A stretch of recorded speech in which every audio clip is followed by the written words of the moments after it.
In this video, I will show you how to simply delete draft or unwanted project file in InShot video editing app. Let me show you how. Open up your InShot app.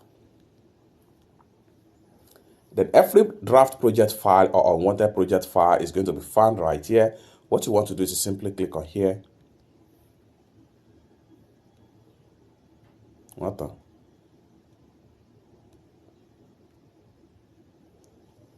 Then here you go. You have draft right here.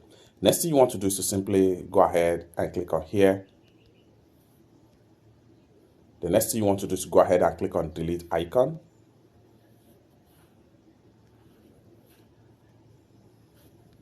Please note, delete draft cannot be recovered.